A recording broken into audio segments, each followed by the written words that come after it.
The Monday, April 24th, 2023 Waterloo School District Board meeting to order. If you would all please join me in a moment of silence.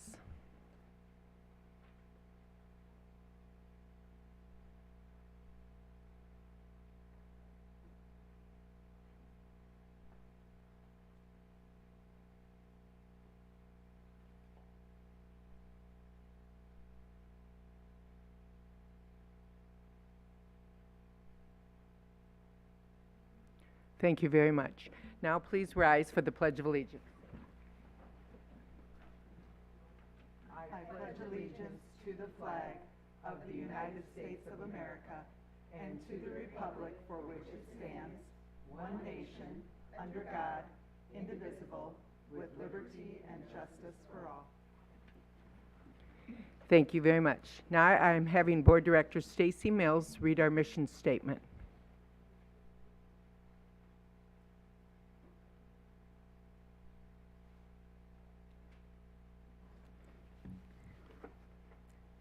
The Waterloo Schools community commits to a comprehensive system of education and support to assure that each and every student will graduate prepared for college, career, and citizenship, as evidenced by continuing education, pursuing a career path, and contributing to a community.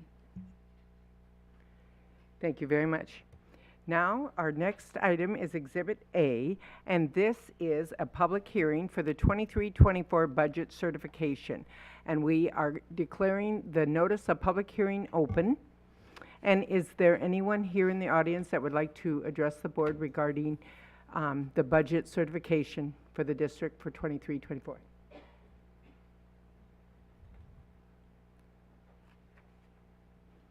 Okay, Seeing no one, could I have a motion to close the public hearing? So moved. Second. And all in favor? Aye. Chair votes aye. Motion carries 7-0. Thank you all. The next item on our agenda is information from individuals and delegations. And tonight we will start out with giving you the opportunity to those who wish to address the school board can do so at this time. Please keep your comments to 3 minutes or less, and Mrs. Arndorfer to my left will hold up a yellow card when you have 30 seconds remaining and a red card when your time has expired. At that time, I will ask you to conclude your public remarks. Please also keep your comments respectful and constructive. We're all here with the goal of trying to help our students. Please also avoid criticizing the job performance of specific employees. Sorry, I'm reading from this laptop. Of the school district. Personnel matters are confidential and must be handled through proper channels and not in a public forum. Finally, we do provide this as an opportunity for public comments, but it is generally not a back and forth discussion, especially of items that are not on the agenda. At times, we will try to help if we can with information before or after this meeting, but we have to proceed with our board meeting agenda items. With that, I would invite anyone who wishes to address the board to please come forward. Start by stating your name and your home address and pushing the green button on the microphone.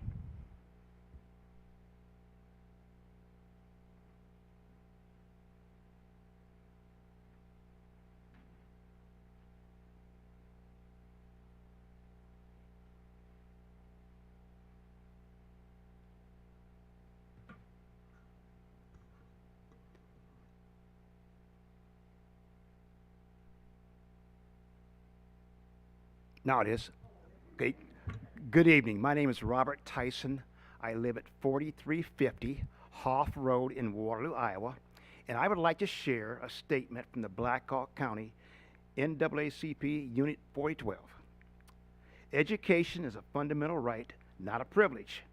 Therefore, the Blackhawk County branch of the NAACP wants to ensure that the district is creating and maintaining a diverse workforce that will build and prepare the next generation of citizens who are more prosperous, more diverse, and equipped to succeed in global society.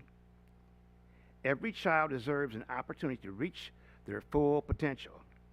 The disparity is real, and every black student deserves access to great teaching, equitable resources, and a safe learning environment from grade school classrooms to college campuses. Therefore, we expect that the district will pay full attention to and address any disparate behavior impacting our students of color. We also expect the district to have a diverse, inclusive, and equitable workplace for all. All employees should feel respected and valued. Thank you very much. Thank you. And would you please send that to the Secretary, Pam Arndorfer, and then we'll have it for the records? Perfect. Thank you.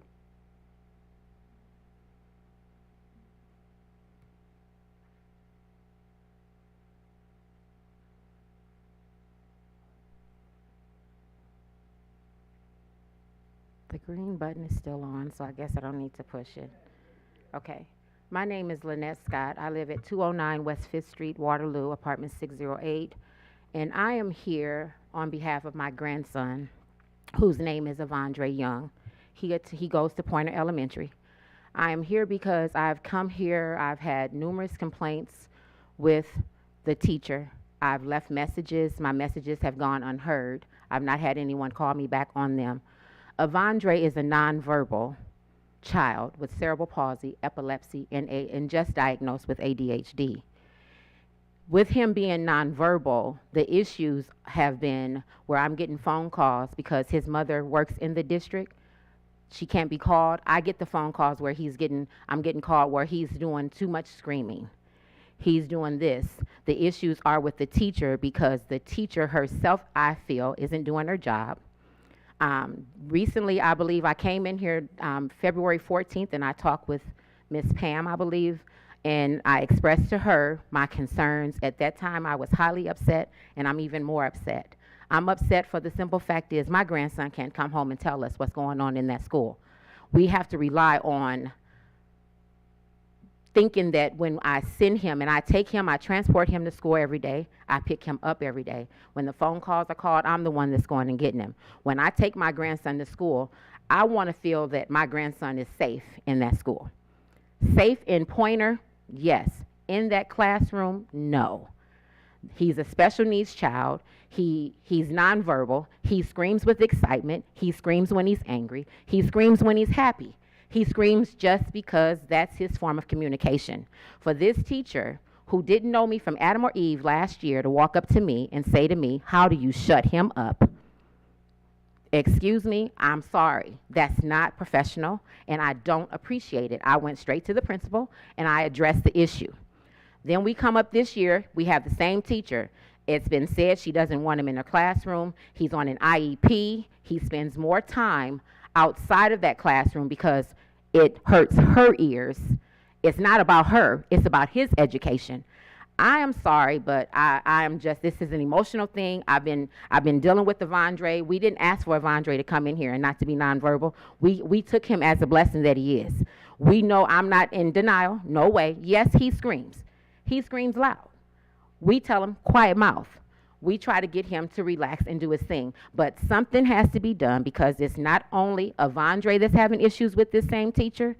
There's other classmates in this classroom. And I personally would like for someone to address it because if not, we're pulling Avondre out this district. And I'm going to let you know right now, it's not going to be done quietly. Because enough is enough. Something has to be done. Avondre Levon Young has a voice, and it's me. Thank you very much.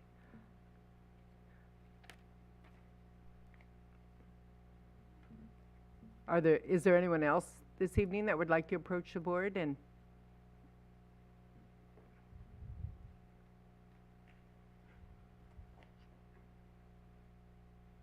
make sure the green light's on? I think we're leaving it, so that's perfect. Thank you, Sue. Sure, Myron. It looks like it's on.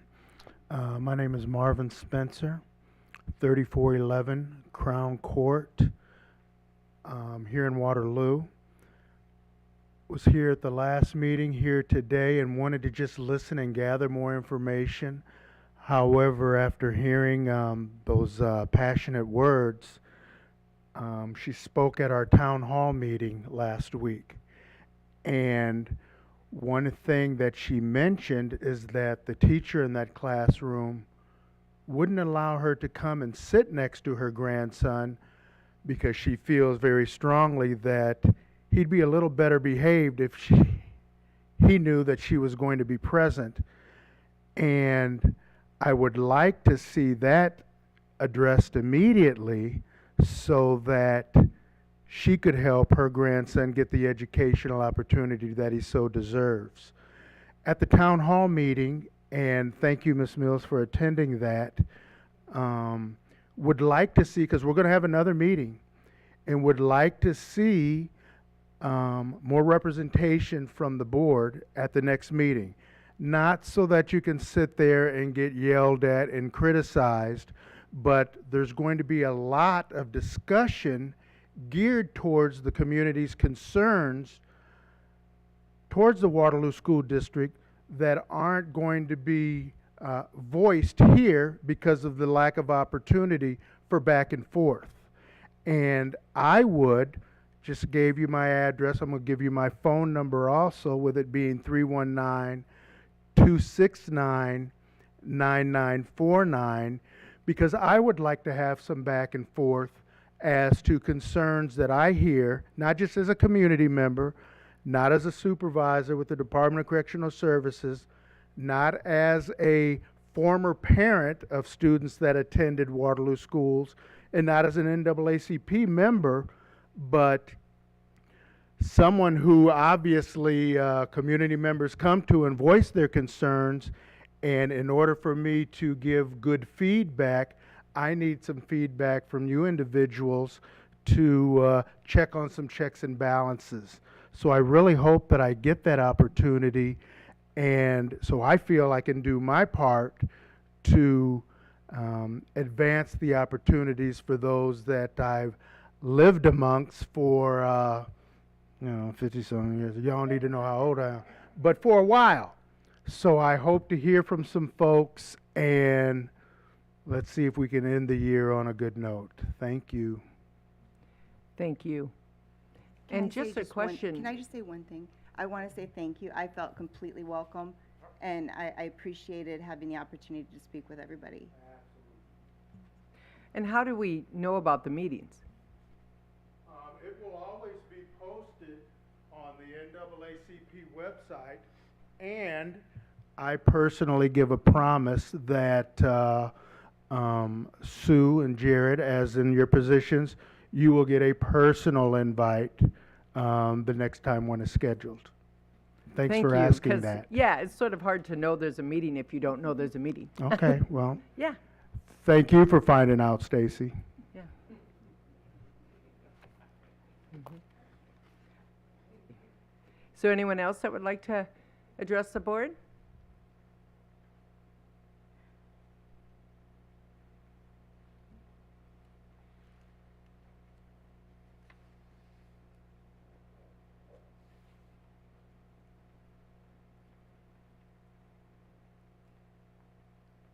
Good evening. My name is Deborah Simpson Carr.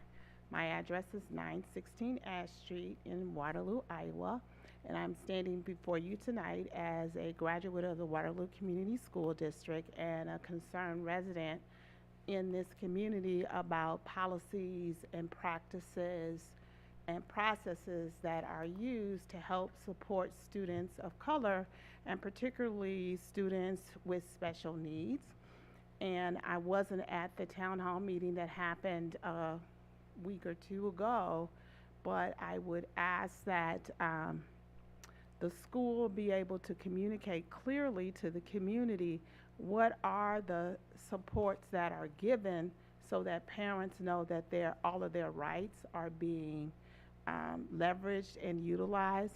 One of the things that I know for a fact that there is a great disproportionality between students that are offered 504s and students who actually get IEPs, and what is the processes that this district uses as it communicates to parents what their rights are, what services and supports are available, and what are the measures of accountability to assure that all students are getting the supports that they need to be not only successful at school, but setting them up to thrive for the rest of their lives. So that's just something that I feel the community would need more insight and information on. And if our school officials could maybe work with the NAACP and other community leadership groups to assure that those checks and balances are in place, and that as you think about who works for the Waterloo Community Schools, that we need people that look like us, that share the similar values and beliefs, and that we're providing the professional development so that people can really respond and support our students in a way that sets them up for success. Thank you. Thank you very much.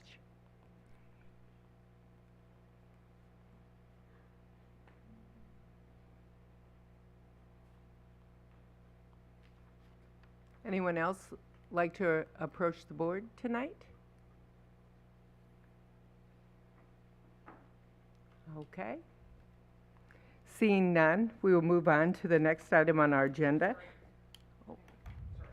Is it okay? Sure. Green light's still on, so I'm good.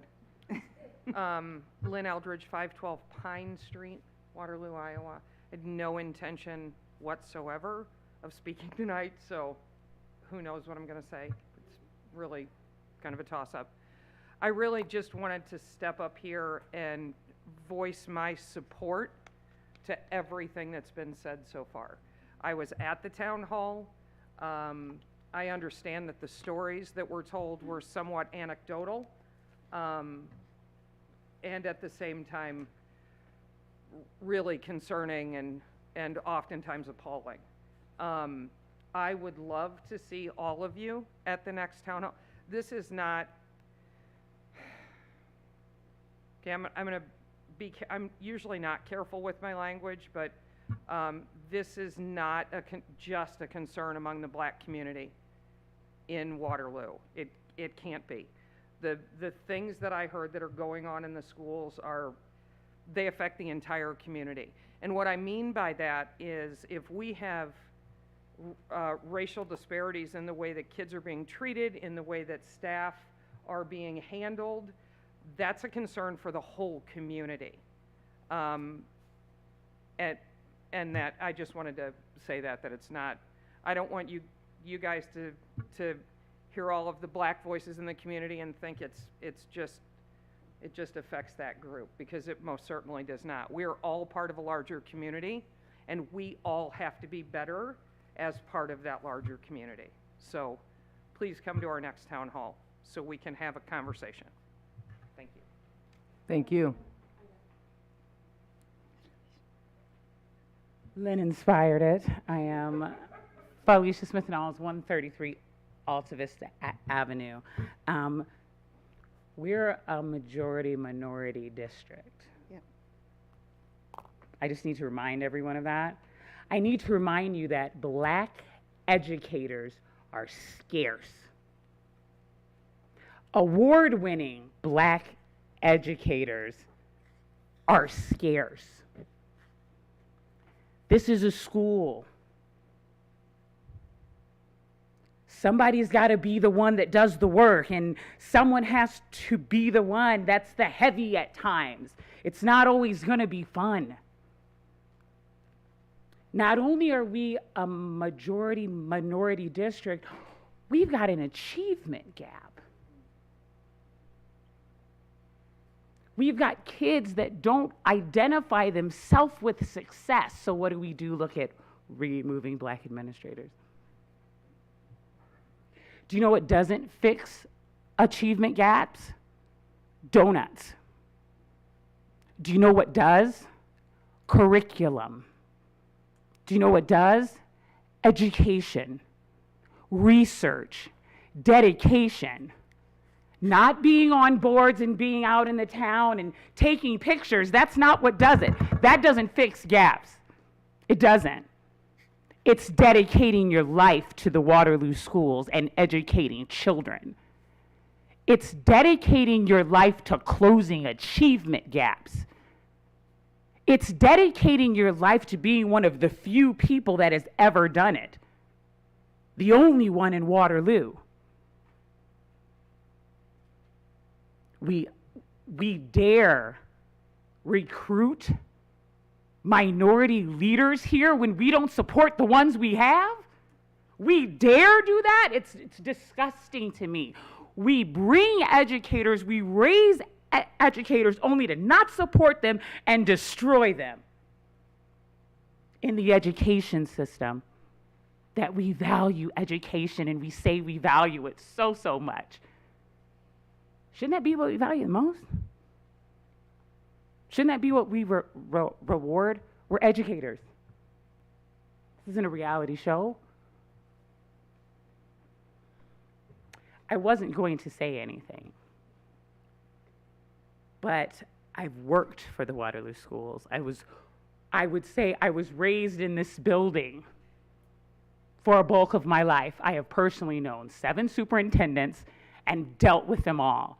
I have been on the other side of this. I have been in the audience when people question my mother.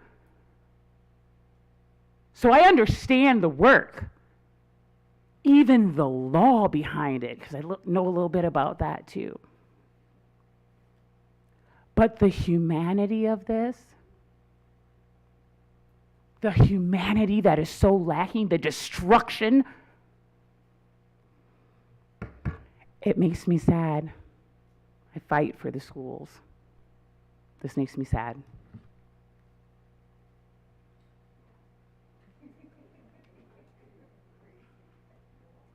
Thank you. Is there anybody else that would like to approach the board tonight? Okay, I'm going to give one last chance, so. Okay, seeing none, right? None. All right. We will move on to our next item on the agenda, which is our consent agenda, which consists tonight of 4 items. Item B, which is the minutes of the April 10th, 2023 regular board meeting and the April 17th, 2023 special board meeting. Item C is personnel appointments and adjustments. Item D is bills due and payable and bills paid between board meetings. And item E, the 28E agreement between North Tama County Community School District and Waterloo Schools, Waterloo Career Center. Are there any of these 4 items that board members would like removed? Before we do that, is Anthony going to be here? Or he on voice on call, or? You won't be here till 7. Okay. Okay. So are there any of the items, I'll call again, any of the items that board members would like to have removed? C, Charlie, and E, Echo. We may not have answers to them, but we'll see. Anybody else? Okay, could I get a motion to approve items B and D? So move. Second. All in favor? Aye. Aye. Chair votes aye, motion carries 7-0. We'll move on to item C, which is the personnel appointments and adjustments. I move the Board of Education approve the personnel items as listed. Discussion. Or a second, no one seconded? Okay. And I don't remember from last week, but, and I know Anthony's on jury duty, but when was the deadline for contracts? Do anybody remember what he said? I don't remember. I was just. Was it April 21st? I thought it was today, the 24th, yeah. Alright. So we should know pretty quickly the number that did not. Was that what one of your questions was going to be? 7th. I knew it was this week. Thank you. April 27th. All right. Thank you. That's all. Okay, thank you, Lyle. India, you had questions? No, Anthony was not here. Okay. Anybody else have questions? Okay, so all in favor then, and Anthony will be here at 7 o'clock, I believe, so all in favor of accepting the personnel appointments and adjustments as listed, please state aye. Aye. Any opposed? I'll abstain. Chair votes aye, 6-0, 1 abstention. Now we'll move on to item E, which is the 28E agreement with North Tama. The superintendent's recommendation is that the Board of Education approve the 28E agreement between the Waterloo Schools, Waterloo Career Center, and North Tama County Community School District, beginning with the 23-24 school year as presented. So moved. Second. Discussion. Yeah, I'm just wondering, how many of these do we have? Is anybody here to answer that? Yeah, I can find out for you in about 10 minutes. okay. I just have to go back through my I files think and we've count them got up. like 10, I'm don't gonna, we? yeah, I'm gonna say between 8 and 10. Mhm. And are With they, most of the surrounding school districts. This may be the first non-border district, perhaps, I think. Yeah, Unless most- Di- I don't know, with maybe Dyke, we have We Dyke do on have that. one. We have one with Dyke, I So know that. they're not boundary, and then And LaPorte Union, we have they're a one. boundary, but they're boundary, so Dyke would be Yeah. a non-boundary, this would be. This would be odd. Yeah. Mhm. Yep. Cedar Falls, Janesville, Dike, New Hartford, Hudson, Denver, Dunkerton, Union, Jessup, and then, assuming we approve, North Tama. okay. 1, 2, 3, 4, 5, 6, 7, 8. This would be number 9. Okay. Right on, Pam. Should listen to her. So is that the tuition rate of the $450 per student, does that cover the cost of materials, or, I mean, is that enough? I don't know. Is it? Is And- the rate set by the state, or do we set that? State. We set that. We set that. Okay. And I would imagine it would depend on the number of students, wouldn't it? Like if Tama only has one student Per student. per student. I don't know the whole background to it, but that amount has stayed the same from the beginning. And it wasn't based on trying to capture the full cost. So it may in some classes, it may not in others. It was to attract kids into the program, to get them involved, and as the WCC grows. So that's kind of the history behind it. Does their district pay the tuition, or is it the student? District. Their district pays it? Okay. For what portion of the day we're here. So how many hours they're here? If they're at a block at the Career Center, like Right. 3, then that would be the portion that has to be paid by the district. Okay. And it's under state funding, so it's. I just didn't know where the money was coming from, if it was the student or, okay, thank you. So correct me if I'm wrong, but I'm thinking that the business support is a little stronger because we offer these courses regionally instead of just in the district. At least I don't have direct knowledge of that, but that's the feedback that I've got. So that's one of the benefits of having it be offered more regionally. And I think Cedar Falls is by far the largest participant, are they not?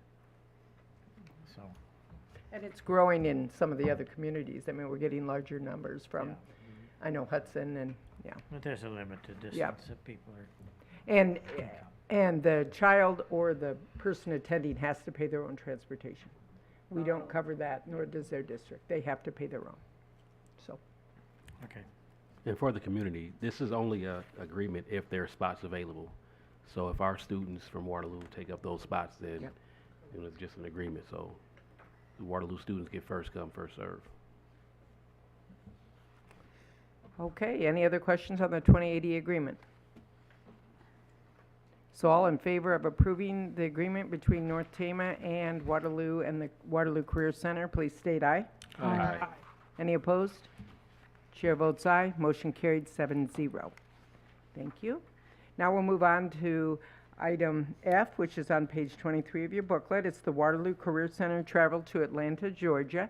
And I see we have Kyle here and Dr. Mulhorn. I don't know if Amy's here, but the superintendent's recommendation is that the Board of Education approve travel for the Waterloo Career Center's cybersecurity team to Atlanta, Georgia from June 27th to July 1, 2023 to compete at the FBLA National Leadership Conference. So move. Second.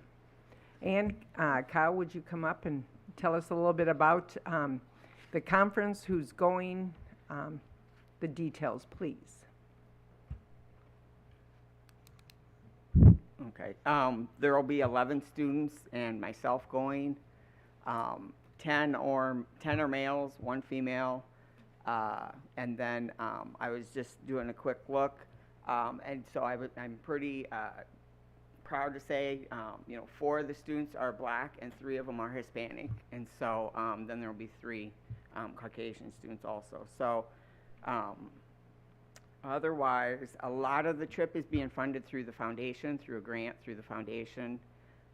For the majority of it, the students will pay $200, and I have worked with a couple of students where that is an issue, and so we'll get that taken care of if that is an issue. So, but beyond that, I'll entertain any questions. We've been very active. I would have had students here, but we got back on Friday. We were in Des Moines at a data center, and then the state of Iowa cybersecurity team presented to the students, and then on Saturday, we did a competition at Iowa State that was pretty intense, and so the attacks went from 9 to 4, and so students had to be there about 6:30 to get set up and get started, and so we got back around 8. So there was 15 students that participated in the cybersecurity, and then 2 that participated in the robotics at the state competition. So. Well, congratulations on all the success you've had so far. It's just blows me away, the skill of these students, the talent, and it's so needed. It's an area that's challenging, very needed, very important. So what do you see about the future? I mean, does the program lend itself to be expanded gradually, more dramatically? Is the interest there? Certainly with all the success you've had, there's probably other students saying, well, geez, I can maybe do this too. Yeah, and that's part of the excitement that I see around it is there is, I do believe, interest. Probably would be capped out somewhere around 30 or 40, maybe total students, maybe 50. But there is some interest. The Blackhawk County, if you go to cyberseek.org, there is 208 208 cybersecurity jobs in Blackhawk County. 80 of those right now are unfilled, and those are good paying jobs. And so on Saturday when I was at Iowa State, connected with 2 former students who are at Iowa State. One is working remotely from their dorm room for VGM. One is going to be working this summer for the U.S. Department of Defense on the U.S. embedded nuclear system.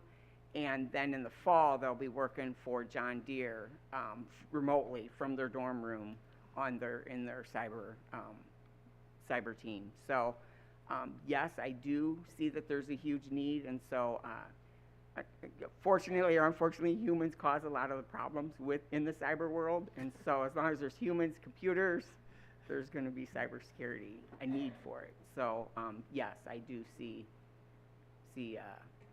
I mean, it's not going to blow up and be huge by any means, but I do see that it would expand.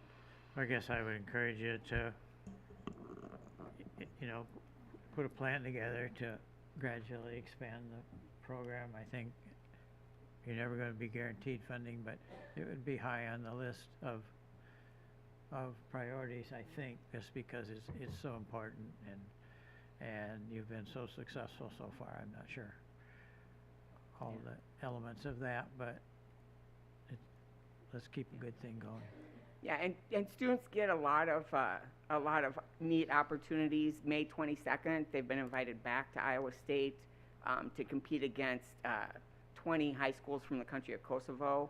So there's 10 high schools that they invited from Iowa to do that, and so that'll be a pretty neat experience for them to do it kind of internationally. It'll be remote, of course. The Kosovo students won't be here, but so that's kind of a neat opportunity. They'll have that interaction internationally in addition to just in Iowa or in the U.S. So thank you all for the board and the community has been amazing. I just want to throw that out there in support and excitement around it. And sometimes I'm like, well, they need the employees, but they're stepping up and giving the time also to commit besides just money or anything, you know, tangible. They're giving their time a lot of times too to help in the classroom with some different activities and things. Kyle, how many of the kids do you see transitioning then from this program into like doing one of the cybersecurity programs like at Hawkeye, or do they not need that after they're done with you? Like, are they walking with certifications or? They're getting certifications, and so it was kind of neat on Friday. Out of the 15 students that were sitting there, 14 of them were going into IT, majority cybersecurity, some network admin, some web development, and there was one welder. We need welders, and so, but there was one and so, so yes, I do see that, and Hawkeye just hired a full-time. They just got their full-time professor hired for cybersecurity. Good. So they've had the program, but they haven't had a professor, and so. And it's one of the free ones, right? Yes, Yes, it is. it It is one of the what is the Last Dollar Scholar. Yep, yep, absolutely. And what will they actually be doing when they get there? Well, for the Iowa State one, ahead of time, you're given machines that don't work. So you're given virtual machines. So they had 5 virtual machines. It's going to be probably a little bit in the weeds. So you're given 5 virtual machines. 3 are Linux, 2 are Windows. A lot of students know Windows. A lot of people don't know Linux. And so the Linux is usually the challenge. And then you have to get them working. And so then you have to get them, it was in the context of a gaming company. And so the gaming company has users. There's users that have to have access. And so during the competition, they're measured on usability, are their services up and running, are they dealing with the attacks that happen? If it's a capture the flag. So if a flag does get captured, they can earn the points back if they, within 30 minutes of it, if they fill out a report and send in a report exactly how it was done, they'll get the points back. And then they also have to do a lot of reporting and writing. Right when the competition starts, there's a white team and a green team report that's due. And those reports are for the users and for the, and it outlines exactly everything that they've done. And so we only got these machines about 9 days out. Last year we got them about 30 days out. And so students didn't have a lot of time. So they probably weren't as secure, but everything was running. So our services score was great. And so, but we didn't really have all the security features in place yet because of the timing and the short window. So at the one in Atlanta, they'll be doing some similar competitions, and then some of them will be written tests. There will be a few more written tests with the competition in Atlanta. Is this high school kids, or I know in the past they've competed against college kids as well, right? Is this just high school, or is this? Yes, this is high school. And this is like the national, like the big deal one? Yep. Yep. Well, we want to hear results, so come back and tell us how they did, hopefully. All right. And what's the makeup of the kids? Mostly upperclassmen? Yes, the majority are juniors and seniors. I have 2 sophomores and 1 freshman. And so the rest are juniors and seniors, the majority is seniors. Right. So. For Kyle. No, just thank you for all the good work you do. And good luck. Yeah, thank you. So thank you guys for your support. So all in favor then of approving the cybersecurity team to Atlanta, please state aye. Aye. Any opposition? Chair votes aye. Motion carries 7-0. The next item on our agenda is item G, and I don't think we have anyone here to, oh, yes, they are. Great. Okay, you're hiding. I couldn't see you. Okay. And this is the superintendent's recommendation that the Board of Education approve travel for East High School football players and coaches for an April 28th through 29th, 2023 to participate in the Rivals Camp Series in St. Louis, Missouri. So moved. Second. And tell us about this exciting opportunity, please. Make sure the green light is on. All right. So first off, I just want to say student athletes, not football players. So we want to put that out there, just make sure that we always recognize them as that, because that becomes first. We're working on being football players right now. So, just know they're students first and working on being better athletes all together. And that's just the way that I promote it and present it to the kids as well. So the Rivals Combine Series is a pretty big deal just because they host regional camps every year. Rivals is one of the biggest recruiting services in the country for student athletes all around. With this opportunity, the actual event itself is free, and so they have regional camps. Just in my past, I was in a region where typically it just came to us every year, so it was a little easier to get the kids there. So just doing my research, this region, St. Louis would be the closest to us. So we have opportunity to take some of the students athletes down there where they're participating in various skills and drills to test their measurables, and they'll get a rival profile created. And that program profile is what is actively solicited by many colleges and people that recruit student athletes across the country. So that is the opportunity for the students. I did send an amendment. Not sure if Pam got it because we were going to. I got it, and Okay. the copies are actually sitting upstairs on the copier. So I bought some. So in case you guys need to see it, I bought some copies because again we're going to shift the dates because the way that they do it is also too for the students who perform well will have the opportunity to participate the following day on Sunday as well. So that's pretty much how it goes. Again, interested to see, regardless of where they are. I think for me, my thing is I'm always pushing for them to be better than themselves. So not so much of where they land against everybody else, but how can you improve every day. So once you get some markers and some measurables for yourself, work on getting better at that personally. So How many student athletes are going? I have 12 student athletes. Okay. Yeah. And are they all mainly varsity level So or spread they're across? all all the student athletes I chose, they actually played varsity last year. So it's a combination of, I actually have 4 juniors, so there'll be class of 24, and I have 8 class of 25 who will be be juniors next year, and then the juniors will be seniors the following year. So. Okay. Do you guys ever do a camp combined East and West? We do not. Okay. Not opposed to it though.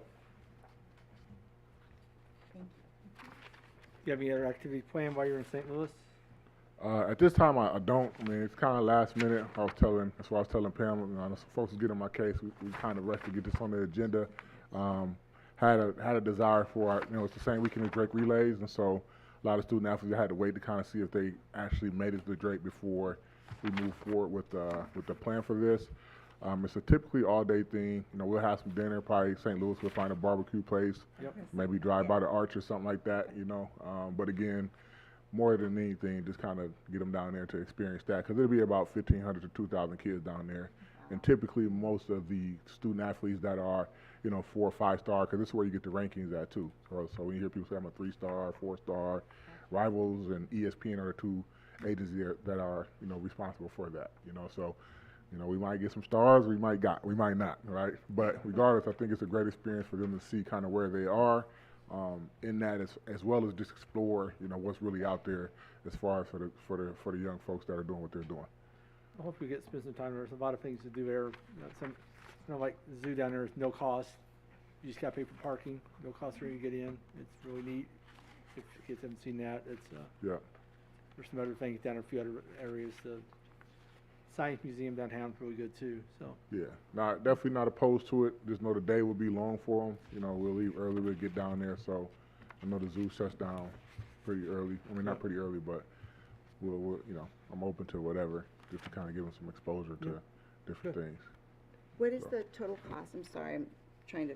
Were you able to get funding for? Yeah, we have money in our football budget. That would be it. Because again, I mean, we'll make this very affordable. I mean, it'll be less than $2,000 in total to get it all taken care of and paid for. So the kids don't have to pay anything. That's the goal. So That's awesome. yeah. And we'll hope for personal bests, not just stars, but personal bests. Yeah, that's what we That's hoping. right. That's for sure. That's what we're hoping for. That's So, right. Yeah, absolutely. All right, we will have to do, if there are no more questions for DeCarlos, is there any more questions? Okay. then we'll have to do a friendly amendment to change those dates. So it will be the 29th and 30th. So who, are you okay Agree. with the? Yep. Okay. So then all in favor of accepting the approval for the East High Camp for the 29th and 30th to participate in St. Louis, please state aye. Aye. Any opposed? Chair votes aye. Motion carries 7-0. Thank you very much. Thank you. Good luck. Yeah. Have fun. Okay, the next item on our agenda is Exhibit H, and this is the 23-24 budget certification.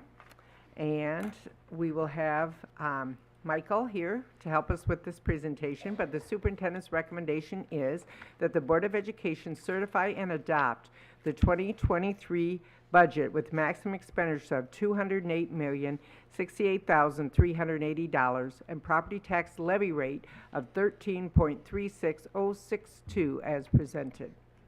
So moved. Second. And discussion. So there are the basic facts that we've gone over a couple of different times with this, but just to make this known, as we are coinciding with the motion. The motion is involving all of the funds of the school district. It's not just the general fund, because we have property tax coming in for the management fund, and we also have sales tax coming in from the penny sales tax.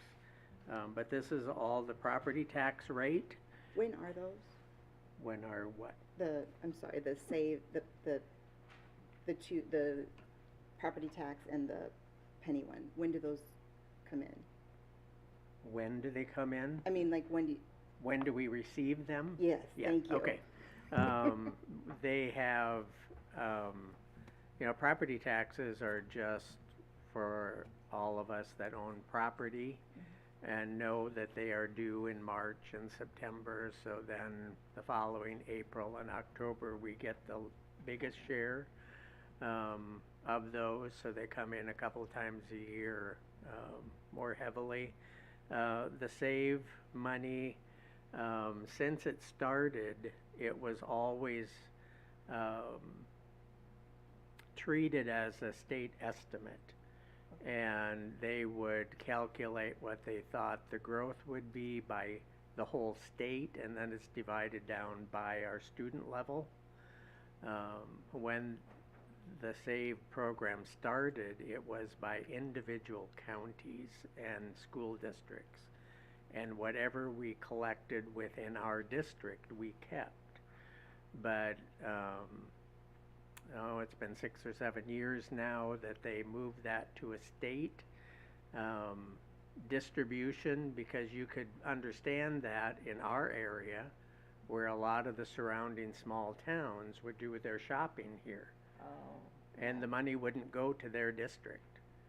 So that when all of the school districts approved it by vote, then the state legislature made it a state tax, and then they divided it by student enrollment. So it didn't matter who was collecting the money; it was distributed that way, and it is a lot fairer to do it, because everybody can't shop within their own school district to strengthen that. But it comes in, currently we're estimating 14 million coming in for next year, 14 to 15. So on average, it's a little over $1 million a month. And it doesn't change a whole lot. I mean, of course, over the Christmas holidays with the shopping and so forth, and there are some ebbs and flows with that, but it averages out pretty well. It's not. It just changed this year that whatever is collected the month before, we get that the following month fairly close. They do a little bit of delays with it, but we get the majority of it. So back to the budget, we've got 208 million of allowable expenses. We do have more funds available than that, and if there was a need within the year to go above that, then that would be by board action to amend this budget. But we've done that a couple of times in the last dozen years, but mostly just because of construction projects go a little faster than what the plan was at the time. It has been kind of referred to the property tax rate, that the district's been very consistent about watching that carefully. And I did look that up, that since 2007, when I started, it has only been an increase twice. In the 11-12 school year and the 14-15 school year. So it was 1672 back in 2006-07, and we are approving for the second year in a row of 1336. So it has dropped significantly, but that is by choice and by design, because the state legislature has enacted policy that the allowable growth that is added each year over the last half a dozen years have said we're not going to charge that to the school district or the taxpayers. The state will take that in their budget, so it should go down. So that's part of the reason why it went down, but it's also been management of funds by the board on a annual basis. So, but you're hearing a lot in the news. We talked about that a little bit last board meeting. That is still being discussed, that they've got another property tax reduction bill that both the House and Senate are debating, and whether that will make the deadline, it depends on who you ask, but it sounds like it's probable that there would be an adjustment, that the state will take more of the property tax burden upon their budgets. And just as we've talked many times before, the budget that we approve, if there is a change, we cannot increase ours. The only time the board can address a published budget at this particular point in time is you can reduce it, but you can't increase anything. So I'm anticipating that the expenditure level shouldn't need to be changed this year with an amendment just in our spending, and the tax rate will be no more than what we've already published, the $13.36. But it sounds like if the legislature approves, agrees to it, and the governor signs, it could reduce the tax rate. But we will wait and see.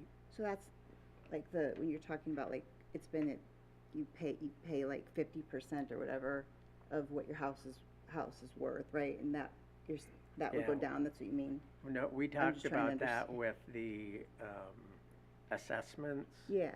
The property tax assessments, and there's a couple of factors in there that we have to be aware of.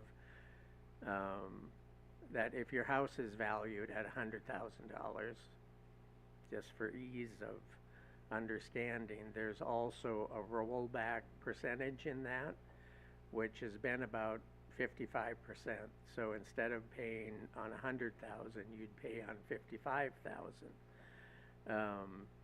But the assessments went way up. That's not for 23-24 budget. It's for 24-25. So we're a year away from that.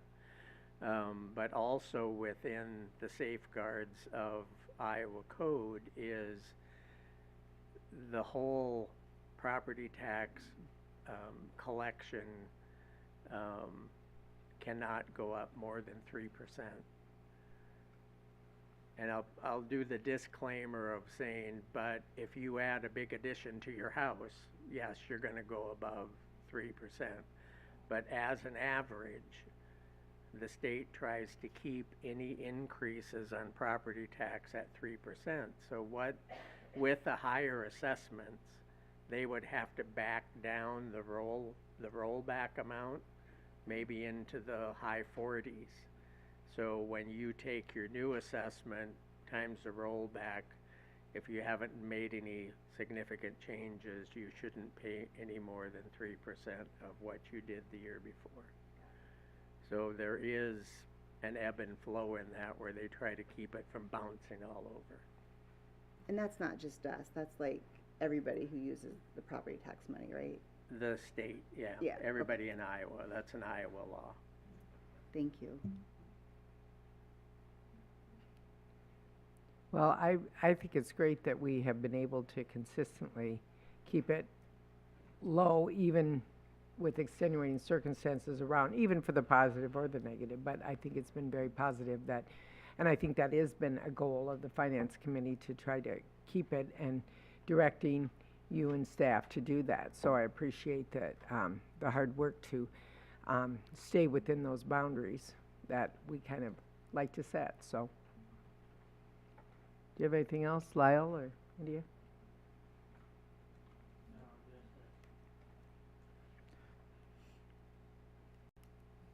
Just that I think Michael and his group have done a good job. Our rate is below, I think, most of the surrounding districts. The rate is, despite the fact that the property value per person in this district is substantially below, I know Cedar Below Falls the for state sure. average, right? We're like, they've got like 50% more property value per student in their district. So the same rate, they would get 1.5 times the money. So not only is our property value less, but our rate is less. So, you know, the district has been able to do that. We'll see in the future, you know. Yeah. It's a tough to provide the level of education we want without raising, but so far we've been able to do that. Okay. Any other comments or questions? All in favor then of adopting and certifying the budget, please state aye. Aye. Any opposed? Chair votes aye. Motion carries 7-0. Thank you very much, Michael. The next item on our agenda is Exhibit I, and these are first reading of policies only, and this is information only. No action will be taken. The following policies have been reviewed by the leadership team district-wide and the Policy Review Committee, and they are 201.0 School Board Elections, 207.0 Legal Counsel, 217.0 School Board Association Memberships, and 504.71 Probation. So move? Do I have to do that? No, no action. Just information Just the only. first reading for information only, so no action. So the first three, the 200 policies are all school board policies. Those were just up for their regular 5-year rotation. So, and a lot of this was just making it consistent with IASB policy. Thank you for adding that link. Yes, yep. What Stacy's talking about is on the one, 201, we added a link in there so that you can just go directly to what the Secretary of State website talks about for elections and for timelines on that. Policy 504.71 is being recommended for deletion simply because we don't use it. So there's the policy itself and the regulation both would be recommended for deletion on that. Any questions? Do they consider, though, that there might be people that don't have computer access to hit the link for those? Yeah, I mean, in that case, anybody could absolutely call in and find the information. And really what it's just gonna lay out is the dates typically, which gets kind of cumbersome to put a lot of that into And they change, policy. so. Yep, and they change. Okay. All right, any other questions? Okay, the next item, and that was information only, so the next item on our agenda is Exhibit J, and this is Director District Boundaries. And this happens about every 10 years, and with the new census, and so they're a little behind on the 2020 census is what we're driving these district changes for. You can see all of the maps that were provided. We did have a gentleman who does this for most all the districts in the state work with us and use their software that results in the most equitable division of districts, and that's what we were kind of searching for when we looked at this. So if you have looked those over, anything else you want to add to that, Pam? Yeah, Jim Addy with Mapping Strategies that's the company that we worked with back in 2012 when we did the district rezoning. So we've worked with him a little bit. We are working with Attorney Widener, who is also kind of looked into some of the background on this. He will be working on the resolution. What we need to do is decide, which one that we want to go with, and then Attorney Widener will draft that resolution, which we will approve then, vote on at the next board meeting. Essentially, the current so we're out of the deviation, it's that 10% deviation, so we're out of that, so we need to bring that back in so that the population and the deviation is less than 10%. We've looked at the first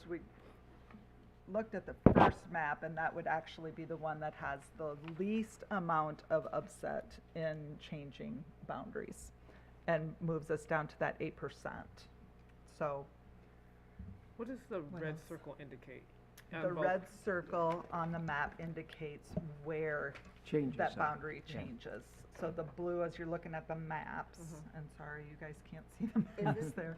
is this The the one- dark blue is the current. Yeah. Mhm. And this has nothing to do with school, for Right. boundaries for Right. kids. This is only to do with the 4 district positions and the at-large positions. They aren't really affected by this either, but the 4 district positions, as far as district directors, are affected by this because we're trying to get it more equally populated, because some areas have had growth and some areas have had population growth or population loss. So we're trying to get it more so it's equalized across all 4 districts. So go ahead. In a few of these proposals, there are multiple things that can happen. Just with the red circle, it's not specific on which district will gain or lose. It's just it's a blanket area, but it doesn't specifically say this area will go to District 1 or 3. The colors, Yeah, the color areas. The color, you look at the indicate- color legend. Yeah, I'm looking at the color legend, but where would they go? So, for example, Proposal 1 shifts the current population from District 3 into District 1, but on Proposal 2, some of District 2 would go into District 4, District 3, some into District 1. Yeah. So which one of those areas would go into those, if that makes sense? on page 50. Yep. the color. Look at the subset. Yep. In the upper corner. Mm-hmm. this piece here, because it's colored D4, it would go from D2 to D4. So it wouldn't really stay like, This it is wouldn't be like So- a circle, So, right? No. Like this it one- would, that's this just one to doesn't show you have where a it color Right. here. at. so it would, So, like, but it's in the circle, so it where would would it just move take to? some of, It would because move blue, the somewhere. blue circle one is just too designates big, is essentially the issue, general right? area. So like this, just identifying the area. No, Yeah. purple the, here moves up to here. the bottom, D3 is too big. It's taking stuff out So of this, D3. this whole thing Oh, goes I here. thought District Two had too many people. Nope, There's D3 another does. boundary. I don't know what that is, cause Oh. nobody lives there. I read this Right. completely wrong. And it's, Yeah, and it all doesn't the, have a- all the it doesn't areas have a coming out designation. of D3 going into other, So right It's here. Just from showing that memory. D2 What would is the the one designation that's be? too big. I'm assuming they did this after they adjusted the precincts. but it's not about, Did they- it's not about D2 being too big. It's For the about city and spread county, you between mean? Yeah, So you gotta take the because we lowest have one to and bring it follow up. precinct lines, Right. but So you gotta make the- D1 bigger, so it's the under first 10%. proposal, So it doesn't matter where It's you looks get a it. taking whole some lot from like D2 though, right? No, it takes the from D3. past, so the precinct Okay. lines The first one's must taken not from have D3. had any And that's the one we wanna use? significant adjustment. That's the least Is complicated. that correct? Okay. Yeah, that's Okay. correct. And what we had looked at in proposal 2, that does a little more shifting, but it equalizes everything. So the population in District 1 would be 18,688, District 2, 19,552, versus a larger variance in District Proposal 1. So what we need to decide is 1 or 2. I personally feel that 2, because it does create a few more changes, but we did check with all current district directors and nobody would be affected, their resident would not be affected by the change.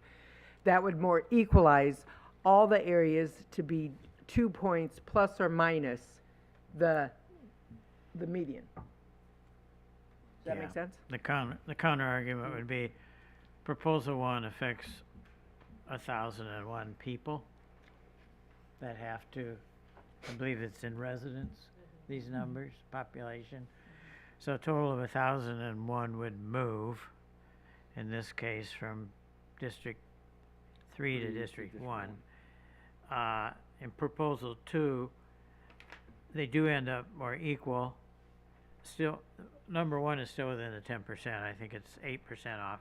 Number 2, the different, it's more equal, but it affects, I think, 1,990 residents. So that's the choice. One is a little simpler, one is a little more equal, and Yeah, that's what we talked about, that one, yeah.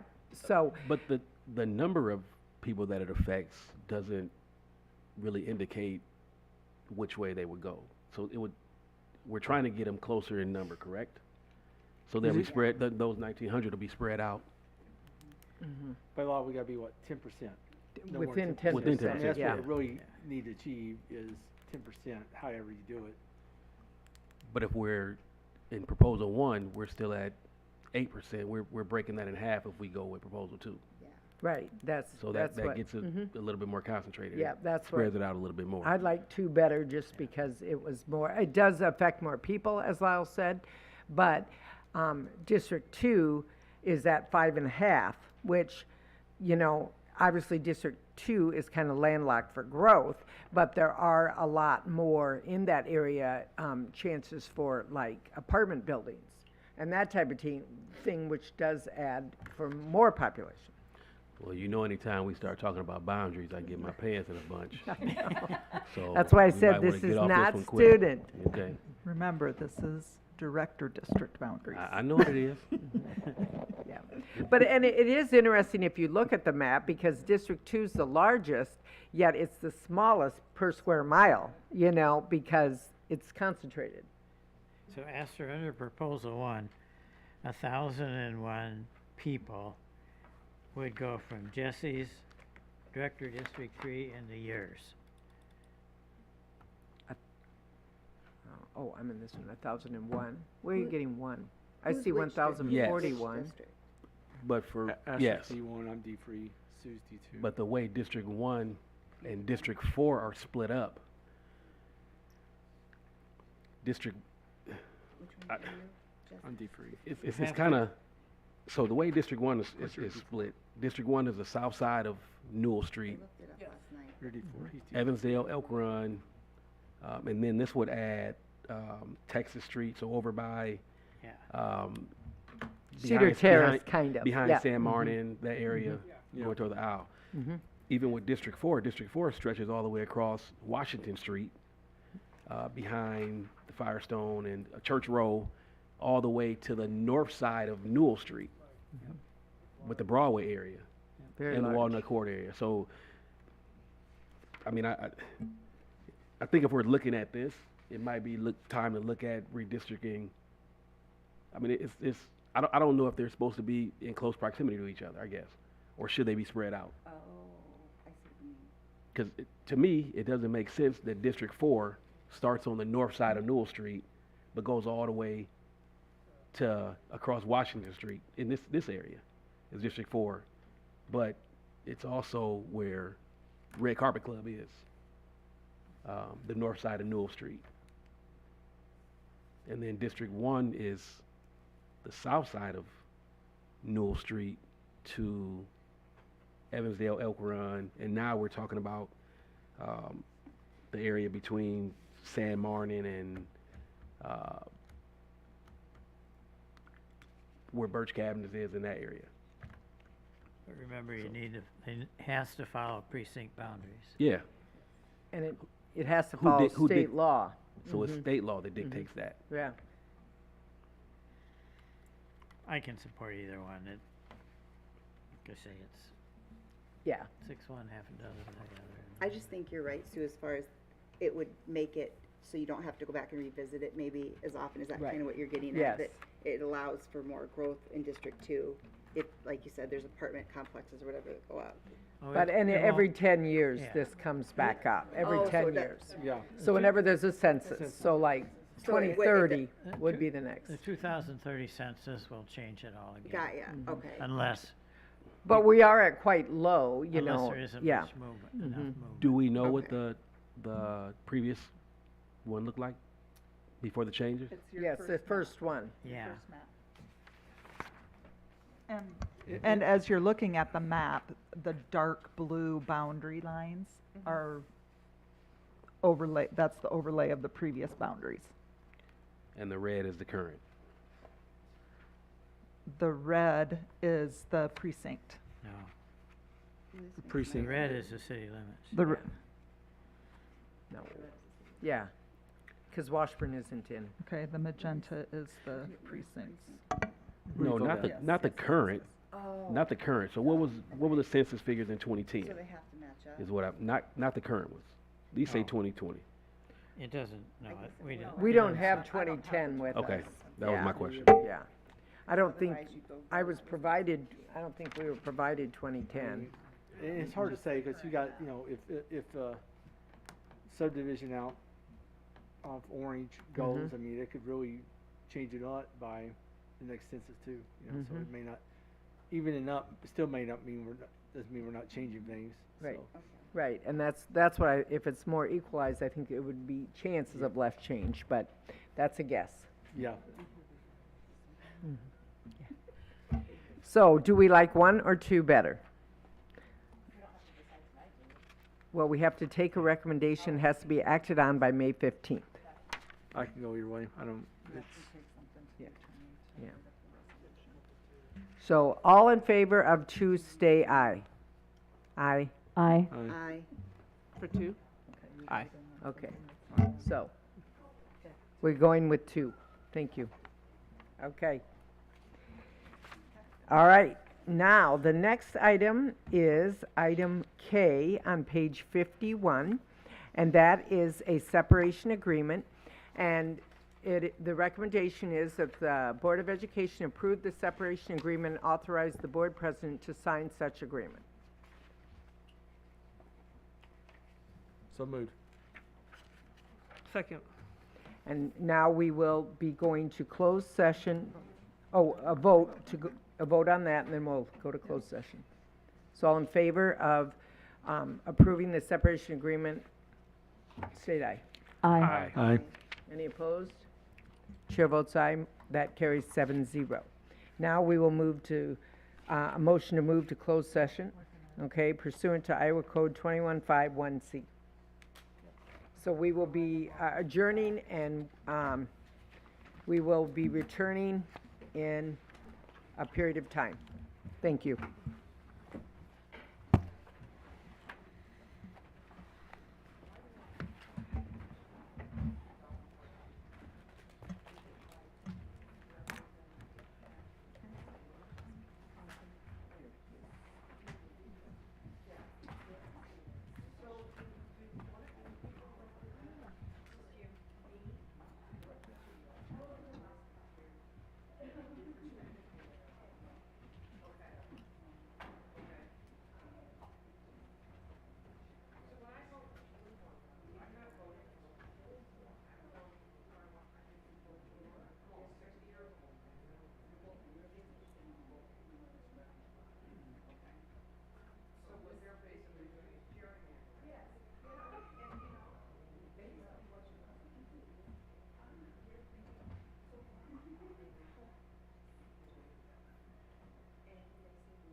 okay, fine. But somebody should have been watching, because, and somebody, and nobody would tell us anything. Still to this day, nobody could tell us anything. And if his one-on-one therapist came back, which she did, and she brought it to their attention, that he had a nosebleed, they're like, oh, really? What do you mean? Oh, really? And there's 3 other adults in the room. Well, you're speaking a very powerful lady. Well, I hope, like I said, I hope I hear from somebody, because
team, whatever you want to call them, you know? Well, they don't, and at high school level, they don't have, we're not in departments anymore, Yeah. which is psycho, and I'm telling you straight up. But part of the reason at the middle school level is because of all the advanced courses that they offer. So like they have ninth grade English and they have Spanish. And if you had kids, I don't know, just the teeny piece of it didn't work anymore. And they just didn't do that. Another thing we emphasized a lot this year, what happened to the side accounts?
anniversary, so we're just gonna go down to the Maristar down there and have a nice time, a couple days, and come on back.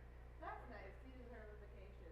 Yeah, it might not be too bad, but we'll go to a few places, a couple nice places to eat, check out some music, that kind of thing. Yeah, are you gonna have barbecue? Yeah, that's what we're Okay, doing. all right. Got some people singing there, you know, All right, there's yeah. another place downtown, a jazz place, we're gonna eat there, it's low key, ain't gotta dress up nowhere. Awesome, yeah. Take it easy, so. But yeah, how long you been with the career? Almost a year now. Okay. So, yeah.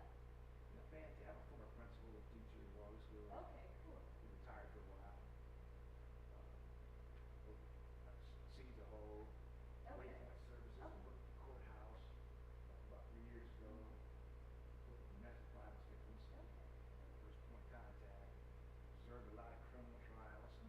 Had some of my kids that I knew. Yeah, I bet. Just trying to say, hey, gotta do better, keep working to do better, you know, and stuff. So, yeah, I stay involved in quite a bit, more than I want to, so. But, I gotta get back some more. But, yeah. Well, like I said, I'm just wanna work with the chair and the board and stuff. Like I said, Lyle and I go back years ago and stuff. Astor's one of my students, for sure. Back at West High, you know, and I know Edna, I know her husband, he was one of my students. You know, her husband and stuff. I know Sue, I was planning the zoning board. I've done all that. So Yeah. I can't remember what the boards have been on. So just give it back a little bit, get more over to it. Okay, well, thank you again. Yeah, nice to meet you. I'll give this to the. Thank you very much. Nice to meet you. Yeah, you too.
Even a reporter left.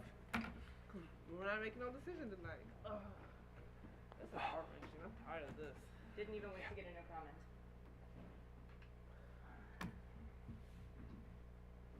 So this meeting that when how does that get advertised? Because like I wouldn't know about it.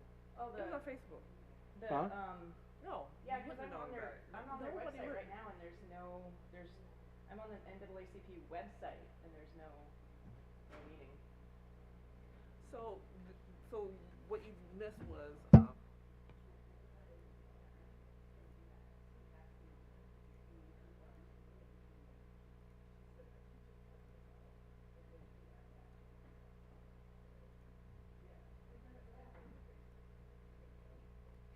hungry.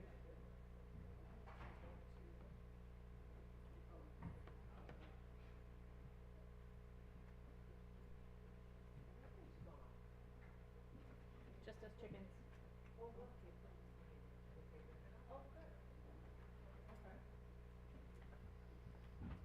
There's some water.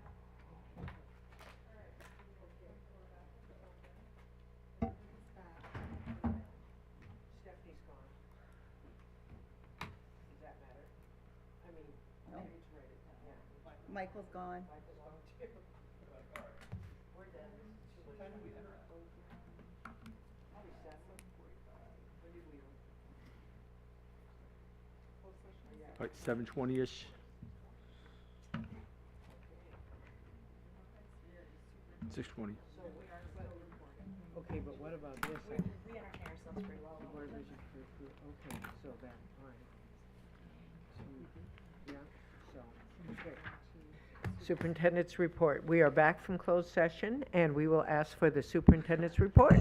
Just two calendar items for this week. First of all is the Foundation Breakfast. The Waterloo Schools Foundation Breakfast is this Thursday morning. Looking forward to that. Should be a nice event with lots of people going to be there and some good food. So looking forward to seeing you guys there. Second, I'm excited. India and Stacy and I will be in Des Moines, well, Ankeny, this Friday, speaking at the Student Success Summit. So it'll be kind of cool to promote some of the things that are going on in the Waterloo schools and kind of show what we've got going. So looking forward to those two things. Very exciting. All right, thank you. We'll move on to board comments. We'll start with Esther tonight. Sue likes to toss things up. Well, people always steal his stuff, so now you get to go. I don't even know. I'm very shocked. Man, now I got to think of something. Yes, so I'll go Botillion first. So this weekend, Saturday, we had an opportunity to honor and present 9 African-American young men from the Cedar Valley to the community in the 2023 Young Gentlemen's Botillion. For those of you who are not familiar with it, this is the 20th year that there has not been a Botillion in our community. So, a few gentlemen got together and decided to bring it back. It was a wonderful event. It was nice. It was nice. So hopefully we can sustain that for years to come. A lot of people came out and supported it. So, graduation. Looking forward to that. I do have another thing. Last weekend, the 15th, was Gerald TC Military Ball for East High, Oh, cool. and it was an amazing event. I had an opportunity to attend that as well, as my son is the battalion commander for East and the Gerald TC program. So it was amazing. The young people conducted themselves real well. They had a nice program. So kudos to them and shout out to that program, who is one of the largest student organizations in the district. Yep. So it was wonderful. So busy few weekends, with a busy few more coming up. So that's all I have. Thanks. All right, thank you. Janelle. Last weekend, Joelle Smith at East High, one of the band director at East High, hosted the a solo and ensemble competition for students to prepare solos with piano accompaniment in band, choir, and orchestra. And I was lucky enough to be able to volunteer as a center manager, and It's really hard to run a contest like that with several schools, East, West, Cedar Falls, Mason City, Dubuque, Hempstead, and I think another Dubuque school, as well as some homeschool kids and so on and so forth. With 12 centers going, with 12 judges, with the scheduling, with the accompanists, with all that stuff going on, and Joelle did a great job of getting volunteers together and making that flow smoothly. We had a great number of Division I ratings coming out of East and West.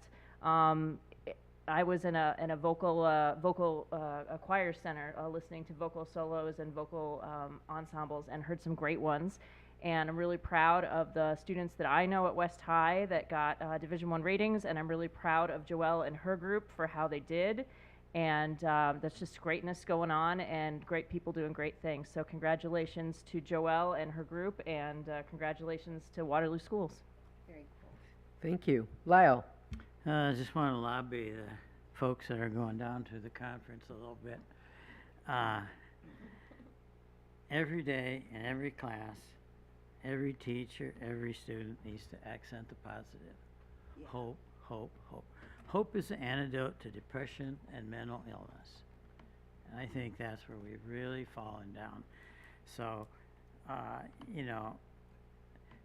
no more of this dark science. No more of this hating the USA. Even the fear of school shootings. I mean, of course kids are depressed. They live in a bad country. The world's going to end before they grow up, and they're going to get shot in school. And I don't want to diminish that at all, just point out that for every kid in the U.S., thank goodness not in Iowa, that's killed in school, there's about 70 that commit suicide. Yeah. So think about that. And it's the same mechanism, in my mind, that is a response for both. So we really need to think about hope. They say happiness is three things. Something to do, someone to love, and someone to hope for. And I think, on the opening day of school, Dr. Smith, Jared, did a nice job saying, you, staff, whoever you are, be the one kids love. Yep. Because it's going to make a difference in your life.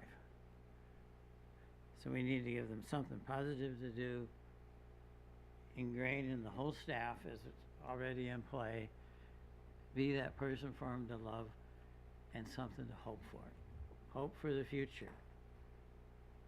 We may be living in the past. We may have our own agendas, for saying that, the world's going to end.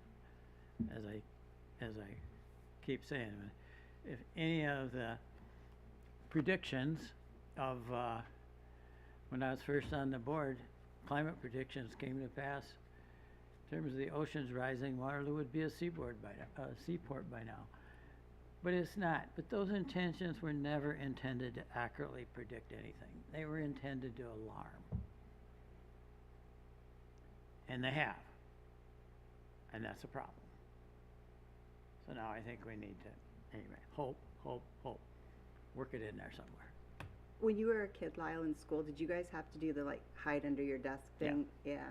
I mean, that had to be terrifying too. My mom talked about it. Yeah. Your desk wasn't going to save you. I know. But it provided some cover. I didn't, yeah. Yeah, we I did didn't it. Yeah. buy it then. India? I just want to acknowledge our Gold Star teachers who are hopefully instilling hope in all students and have been recognized. So I just wanted to announce Rashana Greer from Orange Elementary, Joella Priest, 6th grade Hoover Middle School, Kendall Rockford, 6th grade Central Middle School, and Ann Schreck at Irving Elementary. So kudos to our rock star teachers in our district. We definitely appreciate you and thank you for all the hard work that you do. So keep doing what you're doing. Thank you. Thank you. Jesse? I had two comments. One, I think Lyle kind of spurred here. with your seaport response, just a word of prayer and hope for our islands that are in neighboring states who are dealing with flooding out on Mississippi. It looks pretty bad. Some of the spots there, will probably continue to get worse for a while. So hopefully those families are safe and not too impacted by that, and recovery is swift. The other one, school safety, something that's strong in my heart as well. And I'm still in a position, in a mindset that I would like to see us be able to expand our SRO program to every building. We just need to offer some of those insurances and have some people building those relationships. And I think that would be tax money well spent to make sure that we have those measures in place for our buildings, for our staff, our students. So, Thank you, Jesse. Stacy. I wanted to thank everybody that came today and sat in the audience and spoke. Advocating for your children, your grandchildren, our community, our district is what all of us, that's why we're all here. That's how we started on the journey to become board members. So everybody that was here for the right reasons, and I really appreciated it. I also just wanted to say that out of the town hall meeting, there were 3 main points that came out, which I think were great, and I want to see if somehow the district can partner with Waterloo's NAACP with these 3 categories. So the first is IEPs and 504 plans, the process, creation, implementation, and support to make sure that we're getting kids who their parents may not know how to advocate for it. And so, and working with the community to teach parents. The second is recruitment, support, retention, and evaluation of Black and other minority staff, especially teachers, counselors, admins, etc., so that we are making sure that when we do put someone in a position that we are setting them up to succeed. And the other point that they came out with was basically facilitating all parental support, education, involvement, teaching people how they can be involved, teaching parents what they can do, teaching parents what their children are entitled to. So any way that we can help support those 3 missions, I think, is for the betterment of everybody. Thank you. Perfect. Thank you. Nice segue for me. I just also wanted to thank everyone for coming tonight. And just a couple things that I want the audience to be aware of is that as a board, we cannot go to any type of meeting with more than 3 of us present. So we could, rotate, but that is a law that we can't have. It would be a quorum and then an unposted meeting if we had 4 or more in attendance. So I just want to make that clear that that is something that we have to follow within the guidelines.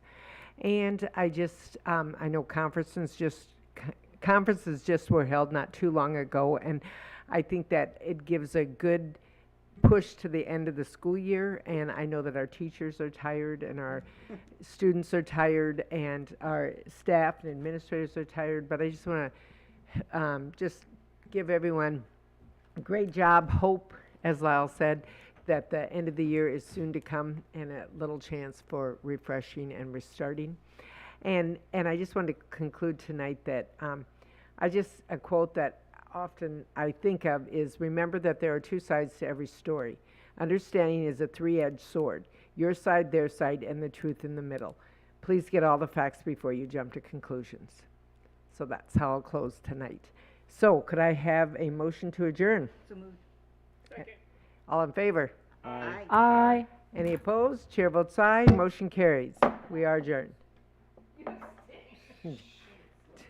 Come on, Lyle. No extensions on that. Man. All right, everybody, go see your families. Thank you Yeah. guys for all your time. Yes. Oh, shut down. Shut down. Janelle? I do not have you down for attending the breakfast. Are you planning to attend the breakfast? I am not. Okay. Okay, okay, okay, I just didn't wanna. Yes, Announce, you're right. okay. Yeah. Okay, yes, yes. Yes. So is the table full? Was it Ricker? Has, The table's I was Do you- sitting in my car doing meetings right up to 7:30. do you, Not because I want to, but I need to. do you I have, have to go back and check that do you have people that need, would like a seat? Brother and his wife. Because Chuck Yeah. his brother's table at the last minute. Bruce is the And so one. we're looking for a few people, bye Janelle, to sit there. So if you hear of someone, because I could always move over there, you know, if there's other district people, geez, that really kind of go. If anybody reaches out. And says, yes, okay, perfect. Okay, that sounds good. Okay. His dad was, builder. He had the bank. Oh. The National Bank. Right next to where you Oh. are now. Oh, jeez. And then, he's one of the 3 people that we all know. Oh, really?